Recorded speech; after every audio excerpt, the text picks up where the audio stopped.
Muy bien, continuando con nuestra serie de videos de arterias del cuello, vamos a ver ahora arteria carótida externa, ¿ok? Bueno, en el anterior estábamos viendo sobre carótida común, ¿verdad? Desde su origen, terminación, y vimos que en la terminación nuestra arteria carótida común termina dividiéndose en dos ramas. Uno que se llama carótida externa y la otra rama está aquí en la parte posterior que se llama carótida interna. ¿Sí? Habíamos visto también que en la finalización, en la última parte aquí de nuestra carótida común, la división que ocurre, ¿sí? Es una división que aparenta un poco diferente, ¿verdad? ¿Por qué? Porque nuestra carótida externa se encuentra anterior y medial, ¿sí? Y nuestra carótida externa se encuentra, interna, se encuentra posterior y lateral, ¿sí? Parecería que debería ser lo contrario, ¿verdad? La carótida externa debería ser lateral, ¿verdad? Y la interna medial, pero en su origen normalmente es así. La carótida externa se encuentra medial y la carótida interna lateral. Después en la parte superior muda, ¿sí? En la parte superior cambian, ¿sí? Muy bien. Bueno, vamos a concentrarnos en nuestra arteria carótida externa.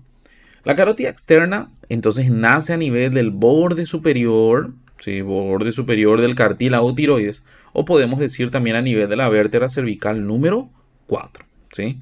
Nuestra arteria va subiendo aquí en la región cervical y en el trayecto normalmente atraviesa y pasa profundo a un grupo de músculos, ¿sí?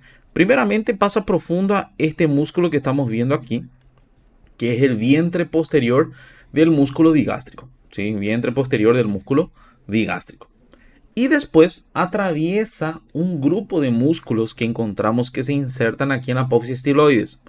Aquí está la apófisis estiloides, ¿sí? Es como una espina, un pilar que forma parte del hueso temporal, ¿sí?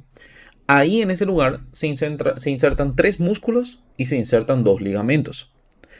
Les mostraré después específicamente cuáles son los músculos y ligamentos. Pero estos músculos que se insertan y ligamentos también forman como si fuera un septo, un tabique, ¿sí? Que separa la región cervical de otra región donde encontramos una glándula en la parte superior, que es la glándula parótida, ¿sí? En este lugar, aquí en la parte superior, encontramos una glándula que se llama glándula parótida. ¿Sí? Voy a cambiar un poco de color, voy a colocar un verde aquí, ¿ok? ¿Por qué estoy mostrando esto? Porque nuestra arteria va subiendo aquí, pasa profundo al vientre posterior del digástrico y después atraviesa, o sea, pasa en el medio de las estructuras que forman ese diafragma. Ese diafragma que le estoy mostrando, ese septo que estamos viendo aquí, sería este aquí, es llamado de diafragma estíleo, ¿sí? Se llama diafragma estíleo. Y el diafragma estíleo es atravesado por la arteria carótida externa, ¿sí? Nuestra arteria carótida externa va subiendo, subiendo, subiendo, pasa profundo al vientre posterior digástrico y atraviesa el diafragma estíleo, pasa en el medio de músculos y ligamentos, ¿sí? Después de atravesar el diafragma estíleo, entra dentro, ¿sí? Dentro de la espesura, dentro del espesor de una glándula que se llama glándula parótida. Dentro de la glándula parótida. Y aquí dentro de esa glándula parótida es donde se divide en sus ramas terminales. ¿Ok? En ese lugar es donde se divide en sus ramas terminales. Entonces, repitiendo de nuevo todo lo que mencioné hasta ahora, aquí vamos a encontrar dos estructuras importantes. Este, que es el vientre posterior del digástrico, y el otro, que es el llamado diafragma estíleo, formado por tres músculos y dos ligamentos. Bueno, nuestra arteria va a atravesar esas estructuras. Por arriba del diafragma estíleo tenemos que encontrar una glándula que es llamada glándula parótida, ¿sí? Entonces, ¿qué ocurre aquí?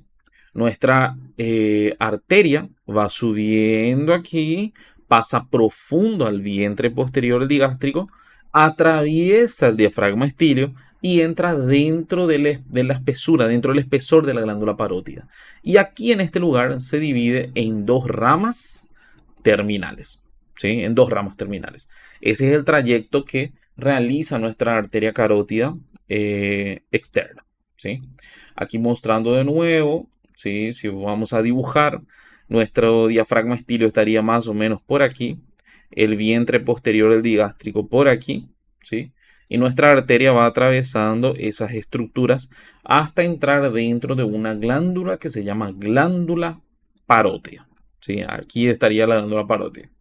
Y dentro de esa glándula parótida, normalmente nuestra arteria se divide en dos ramas terminales, ¿ok? En dos ramas terminales. Bueno, muy bien. Aquí está lo que ya les había mencionado. Y este es el diafragma estilio. Observen. Aquí solo que estamos viendo en una imagen eh, que giró, ¿verdad?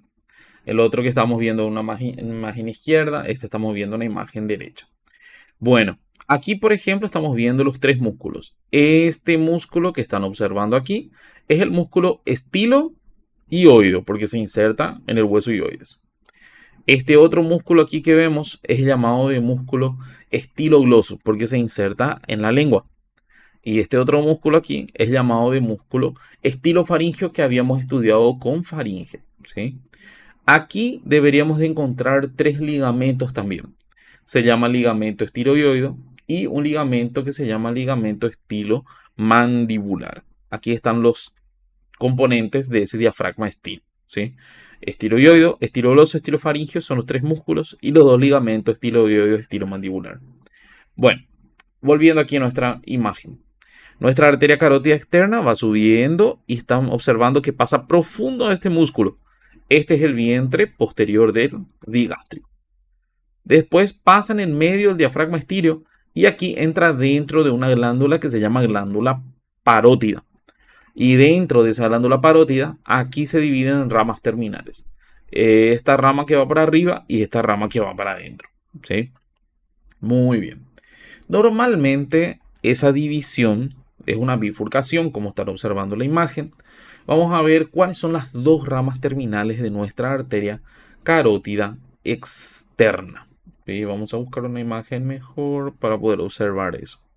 Aquí en esta imagen. Bueno, aquí estamos viendo las dos ramas terminales de la carótida externa. La carótida externa está subiendo aquí. Recuerden que atraviesa el diafragma estilio, pasa profundo al vientre posterior del digástrico, entra dentro de la glándula parótida.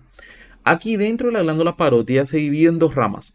Esta rama que va para arriba es llamada de arteria temporal superficial, ¿sí? Y esta rama que se profundiza es llamada de arteria maxilar, ¿sí? Entonces tenemos temporal superficial y maxilar. Son las dos ramas terminales de nuestra carótida externa.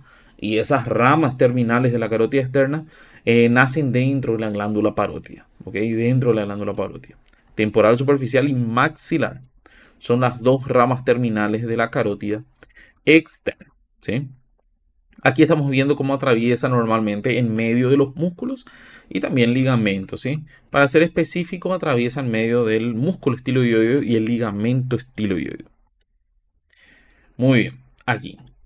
Esta es la glándula parótida, ¿sí? Es una glándula salival que produce saliva y nuestra arteria va subiendo normalmente por aquí, ¿sí? Pasa el diafragma estilo, vientre posterior digástrico y entra aquí dentro de la glándula parótida. Recuerden que se encuentra dentro de la glándula parótida con una vena y un nervio también. Muy bien. Aquí, esta es la parte más complicada de nuestra arteria carótida, ¿sí? Ya vimos que la arteria carótida externa tiene ramas terminales y ramas colaterales. Las terminales son dos que ya habíamos mencionado. Esta arteria aquí que se llama arteria temporal superficial y esta es la maxilar, ¿sí? Esas son ramas terminales. Esas ramas terminales se originan dentro de una glándula que se llama glándula parótida, que ya mencionamos, ¿verdad? Normalmente esta división aquí ocurre a nivel del cuello, de la apófisis condilar de la mandíbula, ¿sí? Aquí les quiero mostrar esa imagen antes de poder pasar a las ramas colaterales para que entiendan mejor. Observen. Esta es la mandíbula. La mandíbula aquí, vamos a reconstruir la mandíbula. Tiene una apófisis que es llamada apófisis coronoides. Después aquí tiene una escotadura mandibular. Y por último aquí tiene una apófisis que se llama apófisis condilar, ¿sí? Bueno, esa apófisis condilar tiene dos partes. tiene un cóndilo aquí arriba, ¿sí? Y aquí tiene una parte que se llama cuello. Y justo a nivel del cuello se divide en sus dos ramas terminales, ¿ok? En carótida externa, perdón, en temporal superficial, quiero decir, y arteria maxilar, ¿sí? Justo a nivel del cuello de la mandíbula, nuestra carótida externa se divide en dos ramas terminales, temporal superficial y maxilar. Ahora sí, podemos ver las ramas colaterales. Tenemos en total 6 ramas colaterales, ¿ok? ¿Cuáles son esas ramas colaterales? Se llama tiroides superior, lingual, facial, faríngea ascendente, occipital y auricular posterior, ¿sí? De todas estas ramas, ¿sí? Hay una rama que nace dentro de la glándula parótida también, que es la auricular posterior. Es la rama intraparótida, nace dentro de la parótida, ¿sí? Es la única rama colateral que nace dentro de la parótida. Bueno, normalmente utilizamos aquí una palabra, si se le puede decir así, para intentar recordar que es ti, li, fa, o, au, ¿sí? Entonces, para intentar recordar las ramas colaterales, ¿sí? Aquí estaré mostrando las ramas colaterales. Bueno, estas ramas colaterales se dividen en, o sea, dependiendo de dónde se origina, se dividen en ramas anteriores, ramas mediales y ramas posteriores, ¿sí? Las anteriores son las tres primeras, ti, li, fa, ¿sí? Primeramente tenemos de esta, que se llama tiroide superior, esta, que se llama lingual, ¿sí? Esta aquí, que se llama facial, ¿sí? Esas son las tres ramas anteriores, ¿sí? Después tenemos otra única, porque no existe otra rama medial. Este aquí es una rama medial que se llama faringea ascendente, ¿sí? Y por último encontramos dos ramas posteriores que se llaman occipital, ¿sí? Y esta aquí que se llama auricular posterior, ¿sí? Esas son ramas posteriores. Entonces tenemos tres ramas anteriores, que es tiroide superior, lingual y facial, una rama medial, que es la faringe ascendente, y dos ramas posteriores, que es occipital y auricular posterior. De todas estas ramas, únicamente existe una arteria que nace dentro de la glándula parótida y es justamente nuestra arteria auricular posterior, ¿sí? Es la única que nace dentro de la glándula parótida. Es la única. Muy bien. Aquí están las ramas terminales que ya habíamos mencionado y comenzamos con las ramas colaterales. Bueno, primeramente vamos a ver la tiroide superior. La tiroide superior es la primera rama y es una rama anterior. Normalmente va descendiendo aquí lateral a esta membrana que se llama membrana tiroidea y va descendiendo en dirección a ¿qué? Al lóbulo de la glándula tiroides. Llega en el polo superior del lóbulo de la glándula tiroides y se divide en tres ramas terminales. Una que es anterior, una rama lateral y aquí debería de haber una rama posterior. Son tres ramas terminales glandulares, anterior, lateral y posterior, ¿ok? Esta arteria aquí también originan cuatro ramas colaterales. Aquí da para ver dos ramas colaterales. Las ramas colaterales son cuatro. Primeramente tenemos esta aquí que se llama laringe superior. Esta arteria que se encuentra entre el cartílago tiroides y cricoides se llama arteria cricotiroidea, ¿sí? Tenemos también una arteria que pasa aquí por abajo del hueso ioide, se llama infraioide. Y por último tenemos también una arteria para el músculo esternocleidomastoide. Esas son las cuatro ramas colaterales de la arteria tiroidea superior, ¿sí? Muy bien. Recuerden que esta arteria, aquí están las cuatro ramas colaterales. Recuerden que esta arteria es una rama colateral anterior y es la primera de todas, ¿sí? Y ahí están las ramas terminales, glandulares. Muy bien, la siguiente arteria sería la arteria lingual. Nuestra arteria lingual es una arteria que se dirige justamente para un órgano que se llama lengua, ¿sí? Solamente que nosotros no vamos a estudiar toda la complejidad de la arteria lingual, únicamente vamos a ver su trayecto cervical, ¿sí? Aquí estamos viendo dónde se origina nuestra arteria lingual. Una vez que ingresa en la lengua, nosotros ya no vamos a estar estudiando. ¿Por qué? Porque estudiamos con lengua en anatomía 2. En anatomía 2 van a ver todo el trayecto de la arteria lingual, las ramas colaterales que originan la rama terminal. Aquí únicamente vamos a ver el trayecto cervical, ¿ok? Bueno, nuestra arteria lingual es una rama anterior, es la segunda rama anterior, ¿sí? Nace a nivel de qué? Nace a nivel de esto, que es el asta mayor del hueso hioides. Nace a nivel del asta mayor del hueso hioides, se dirige para adelante y aquí desaparece. ¿Cuál es el motivo? En ese lugar encontramos un músculo que se llama músculo hiogloso. Es un músculo que va para la lengua, ¿sí? Por eso no habíamos estudiado todavía. Entonces, aquí se profundiza y entonces perdemos el rastro de nuestra arteria lingual. Para poder seguirle, vamos a ver dos triángulos importantes aquí en el cuello que sirve para seguir más o menos el trayecto de nuestra arteria lingual. Son llamados de triángulo de Becklar, este aquí, y el otro es llamado triángulo de Pirogov. Tenemos dos triángulos, triángulo de Becklar y triángulo de Pirogov. Dentro del triángulo específicamente nos vamos a ver nuestra arteria cruzando, ¿sí? La arteria va a estar profunda a esos dos triángulos, pero sirve para poder seguir el trayecto cervical. Vamos a ver aquí. Bueno, los siguientes triángulos son triángulo de Becklar y triángulo de Pirogov. El primero que vamos a ver es el triángulo de Becklar, ¿sí? ¿Dónde se encuentra el triángulo de Becklar? El triángulo de Becklar, primeramente vamos a ver que tiene, que se encuentra abajo de la mandíbula, arriba del hueso hioides, y este triángulo tiene tres límites. Primeramente, en la parte superior, aquí, vamos a encontrar el vientre posterior del músculo digástrico. ¿Sí? Primeramente, entonces, en la parte superior encontramos el vientre posterior del músculo digástrico. En la parte inferior, aquí encontramos el asta mayor del hueso hioides. El asta mayor del hueso hioides.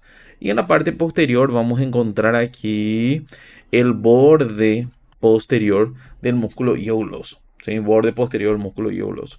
En este lugar, ¿qué vamos a encontrar? Vamos a encontrar dos cosas. Un nervio, ¿sí? Y una vena. ¿Qué nervio vamos a encontrar aquí? Este nervio que están observando que pasa por aquí es el nervio hipogloso par craneal número 12. ¿Sí? Y también encontramos en ese lugar unas venas que pasan por aquí que se llaman venas linguales superficiales. Entonces tenemos dos cosas. Uno que es el nervio hipogloso y el otro que son las venas linguales superficiales. Y la arteria lingual se encuentra profundo en este triángulo, ¿sí? O sea, no podemos ver la arteria lingual pasando por el triángulo, porque está profundo a ello, ¿sí? El siguiente triángulo es el triángulo de Pirogov. Vamos a ver aquí.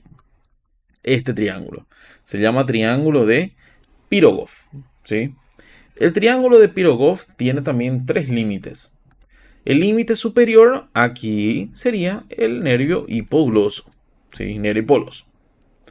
El límite anterior aquí sería el borde posterior de este músculo, que es el músculo miloioideo. Sí, miloioideo. Y en la parte inferior encontramos el digástrico también, pero específicamente aquí encontramos el tendón intermedio. El tendón intermedio del músculo digástrico. Entonces, hipogloso, borde posterior de miloioideo y tendón intermedio. Este es el triángulo de Pirogov, ¿sí? ¿Qué encontramos aquí? Nuestro hipogloso ya no es contenido aquí, es límite. Entonces lo único que nos queda son las venas linguales superficiales, ¿sí? Entonces el único contenido serían las venas linguales superficiales. En el caso de la arteria lingual está profunda ellas, ¿sí? Muy bien. Después, ¿qué ocurre con nuestra arteria lingual? Nuestra arteria lingual se profundiza aquí, entra en la lengua y normalmente termina aquí en la punta de la lengua, ¿sí? Como arteria lingual profunda, ¿sí? También es llamado arteria ranina, arteria lingual profunda, ¿sí? Origina varias ramas colaterales. Aquí tenemos arteria dorsal de la lengua, la supraioidea, ¿sí? Tenemos también las arterias que son para la glándula sublingual. Son ramas colaterales que va originando en el trayecto. Muy bien. Bueno, siguiente arteria. Arteria facial. Esta arteria es importante. Nuestra arteria facial es una arteria que tiene como origen, se origina en la carótida externa, pero específicamente en la parte anterior. Entonces es una rama anterior, es la tercera rama anterior y la última, ¿sí? Se origina normalmente aquí en este triángulo que ya habíamos visto, que es el triángulo carotídeo. De ahí va para adelante, va a otro triángulo, este triángulo aquí que se llama triángulo digástrico, o también podemos llamar submandibular. Cuando llega aquí, contornea el borde inferior de la mandíbula y va para la región facial, ¿sí? Normalmente acá en este triángulo digástrico se encuentra escondido. ¿Escondido dónde? Escondido atrás de una glándula que se llama glándula submandibular, ¿sí? Entonces es difícil de encontrar la arteria de forma simplemente observando porque se encuentra profundo a esa glándula en este triángulo, ¿sí? Pero después se puede ver perfectamente la arteria aquí contorneando, ¿sí? O sea, siguiendo el borde inferior, rodeando el borde inferior de la mandíbula y siguiendo aquí para la región facial, ¿sí? Entonces, repitiendo de nuevo, comienza aquí en este triángulo que es el carotídeo, pasa por el triángulo submandibular o triángulo digástrico y aquí rodea el borde inferior de la mandíbula y va para la región facial, ¿ok? Muy bien. Esta arteria aquí da para ver también cómo rodea el borde inferior de la mandíbula, ¿sí? Viene por aquí, da vuelta y va para la región facial. Muy bien, siguiente. Aquí está la glándula. Esta es la glándula submandibular que les había mencionado. Aquí, ¿sí? Y nuestra arteria está profunda de esa glándula en el triángulo submandibular o triángulo digástrico.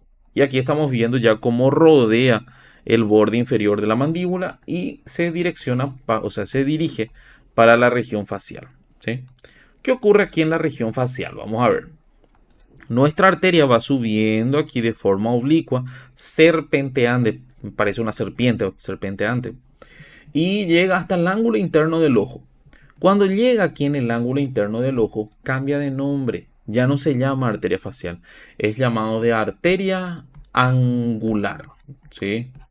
Se llama arteria angular, ¿sí? Y este es considerado la rama terminal de la arteria facial, ¿sí? Entonces, ¿cómo termina la arteria facial? Termina aquí en el ángulo interno del ojo, ¿sí? En el ángulo medial del ojo. Y cuando llega esta arteria en ese lugar, cambia de nombre y llamamos de arteria angular, ¿sí? Vamos a ver otra imagen por aquí. Aquí da para ver también. Muy bien. La arteria va subiendo, subiendo, subiendo, subiendo. Y en este último trecho, en esta última parte, es llamado de arteria angular, ¿sí? La arteria angular es la rama terminal de la arteria facial cuando llega al ángulo interno del ojo. En este lugar normalmente se anastomosa con otra arteria. Sí, aquí existe una arteria que se llama arteria nasal dorsal, que es una rama de la oftálmica que viene de la parte interna. Es una comunicación entre la vía de la carótida externa con la carótida interna, ¿sí? Entonces aquí se anastomosa normalmente con la arteria nasal dorsal, ¿sí? Muy bien, vamos a ver las ramas colaterales de nuestra arteria. La arteria facial tiene ramas colaterales que serían cervicales, porque se encuentra en la región del cuello, y tienen ramas colaterales que son faciales, porque se encuentran en la región facial. Bueno, primeramente vamos a ver las tres ramas colaterales cervicales. La primera rama que vamos a ver es esta, ¿sí? Es llamada palatina ascendente, ¿sí? Se llama palatina ascendente porque es una arteria que irriga una una amígdala que encontramos aquí en la faringe, que se llama amígdala palatina. Es una arteria para la amígdala palatina, ¿sí? Para la amígdala palatina que habíamos estudiado con faringe. Este se llama entonces palatina ascendente.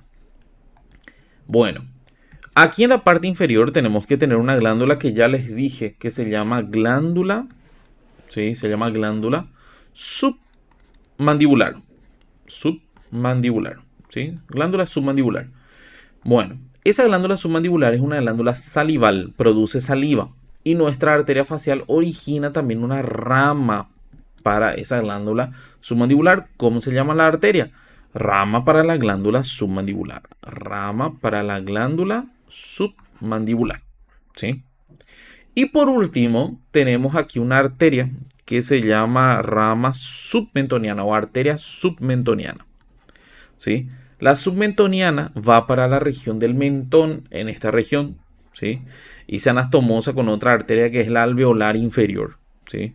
Aquí ya originan las ramas mentonianas finales y se anastomosa con ella. Entonces son tres ramas colaterales cervicales: palatina ascendente, para la glándula submandibular, y la submentoniana, ¿sí? Y por último vamos a tener aquí las arterias o las ramas faciales. Las faciales son cuatro realmente en total. Primeramente vamos a encontrar una arteria que va para un músculo que encontramos en esta región, que es un músculo que sirve para la masticación. Se llama músculo macetero, ¿sí? Y la arteria que va para el músculo macetero es llamado de maceterina inferior, ¿sí? Maceterina inferior. Primera rama colateral, maceterina inferior.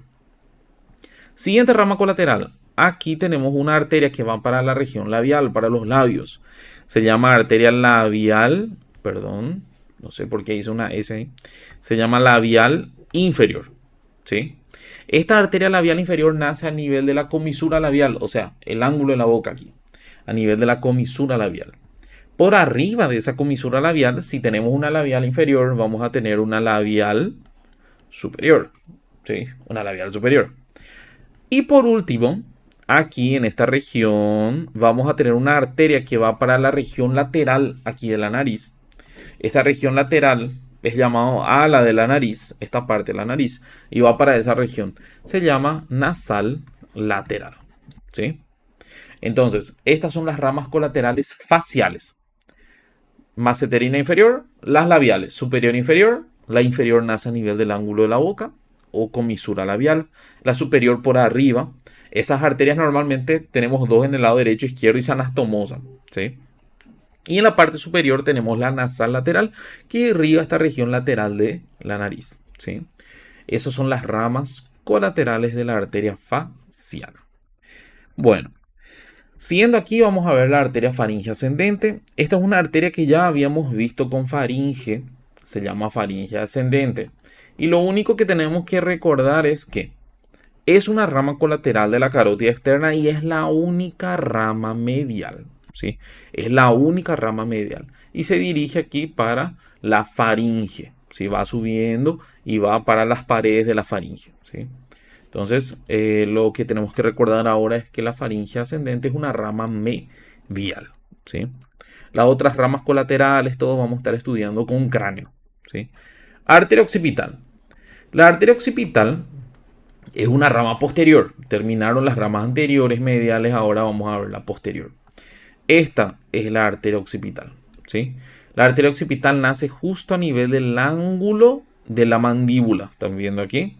Es el ángulo de la mandíbula. Nace a nivel del ángulo de la mandíbula. Va siguiendo aquí el borde posterior del digástrico por abajo, ¿sí? Y va para atrás, ¿sí? ¿Para dónde va? Para la región posterior, para la región occipital, ¿sí? Vamos a seguir la arteria occipital. Aquí. Esta es la arteria occipital. Nace a nivel del ángulo de la mandíbula, va para atrás. Va en dirección a esta apófisis. Esta apófisis aquí es llamado de apófisis mastoides, ¿sí?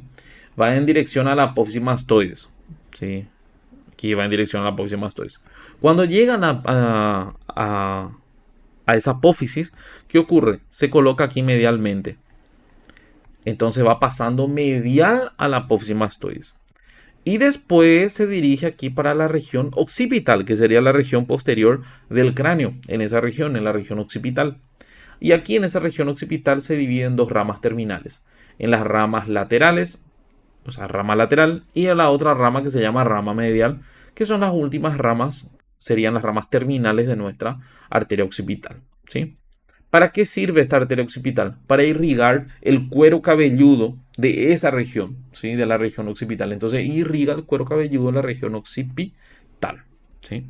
Entonces de nuevo, nace a nivel del ángulo de la mandíbula, va para atrás en dirección a la apófisis mastoides. Cuando llega a la apófisis mastoides se coloca medial, va de nuevo para atrás y llega hasta la región occipital. Se divide en dos ramas terminales, lateral y medial, e irriga esa región, el cuero cabelludo de esa región. Muy bien. Normalmente se relaciona aquí con el nervio hipoglóso. Van a ver que se cruzan aquí los dos.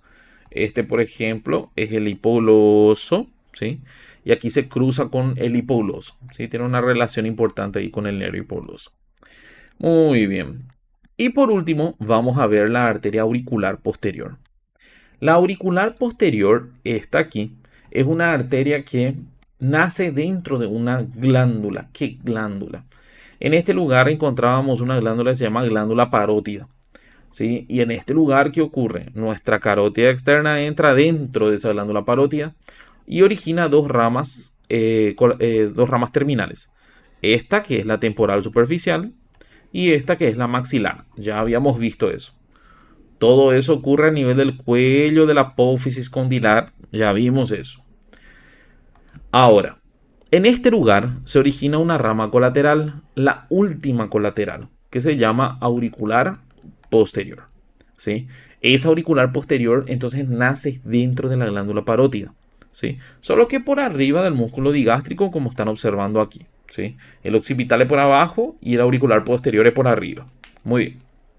Entonces nace dentro de la glándula parótida, arriba entonces del digástrico, el vientre posterior. Y esta arteria también se dirige para atrás. ¿Para dónde va? La arteria occipital va en dirección también a la apófisis mastoide, se coloca adelante de la apófisis mastoide y después por arriba, están viendo aquí. Y termina en esta región, irrigando aquí la piel de la región mastoide, ¿sí? La piel de la región de la apófisis mastoide, aquí lateralmente, y también parte aquí de la región occipital, ¿sí? Toda esa región también occipital. Entonces, irriga la piel de la región mastoide y también de la región occipital, ¿sí? Esa es la auricular posterior. Origina varias ramas colaterales. Vamos a estudiar esas ramas colaterales principalmente con cráneo, ¿sí? Muy bien, y las ramas terminales ya habíamos mencionado. Carótida interna es principalmente para anatomía 2, ¿sí? Voy a mencionar únicamente las porciones de nuestra carótida interna, sus ramas terminales y un detalle de la región cervical, pero este contenido es principalmente para anatomía 2, ¿sí?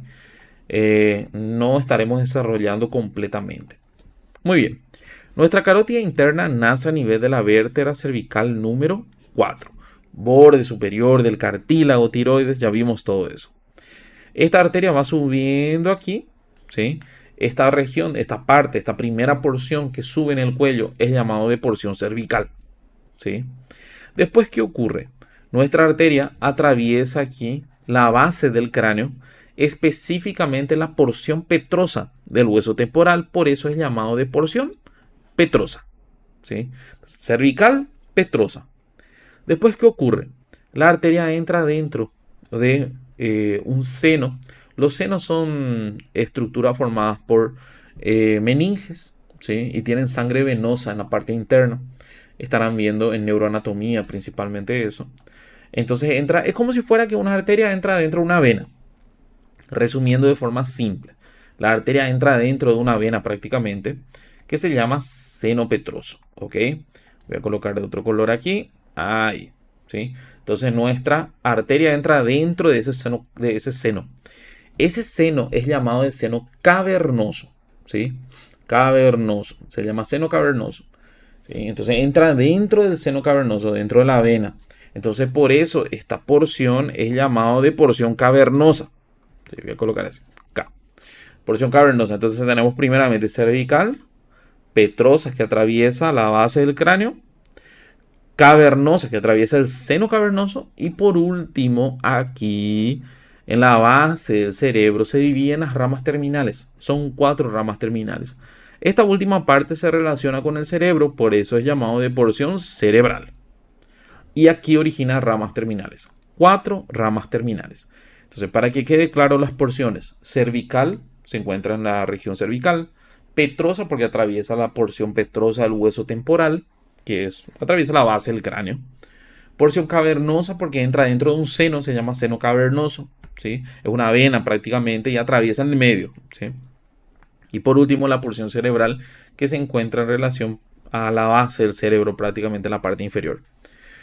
Bueno, en este lugar se divide en 4 ramas terminales. se llama, únicamente tenemos que saber las ramas terminales, el nombre de las ramas terminales. Toda la complejidad de lo que tiene que ver con las ramas terminales estaremos estudiando en anatomía 2. Entonces, este aquí sería la cerebral anterior, ¿sí? Esta aquí sería la cerebral media, ¿sí? Después tiene una arteria que se llama comunicante anterior, perdón, se llama coroidea, ¿sí? Coroidea, coroidea anterior, ¿sí? Y tenemos aquí, para la parte posterior, una que se llama comunicante. Ahí sí, posterior. Aquí obviamente en esta imagen no da para ver específicamente cada una de las ramas, solamente coloqué así de forma simbólica, ¿verdad? Para intentar graficar un poco las ramas, pero son arterias que se encuentran formando parte de la irrigación del cerebro, de las cavidades internas, que forman también parte de una estructura que se llama polígono de Willis y todo eso estarán estudiando en anatomía 2. Lo que tienen que saber ahora son simplemente cuáles son las ramas terminales. Cerebral anterior, cerebral media, coroide anterior y también comunicante posterior. Y las cuatro porciones, ¿verdad? Cervical, petrosa, cavernosa y cerebral, ¿sí? Recuerden que en la cervical no origina ramas colaterales, ¿sí? En las otras porciones sí podemos encontrar ramas colaterales, pero en la región cervical no presenta ramas colaterales. Perfecto. Muy bien. Y con esto finalizamos lo que sería la revisión de arterias del cuello. Eh, que es bien simple, ¿verdad? Gran parte de arterias del cuello entra en el contenido de lo que sería anatomía 2, por eso es que vemos de una forma un poco más resumida, ¿sí? Muy bien, les continuaré enviando más videos, principalmente de la parte del cuello, ¿sí? Probablemente esta semana ya les estaría regularizando todo. Muy bien, espero que aprovechen para estudiar. Chao, chao.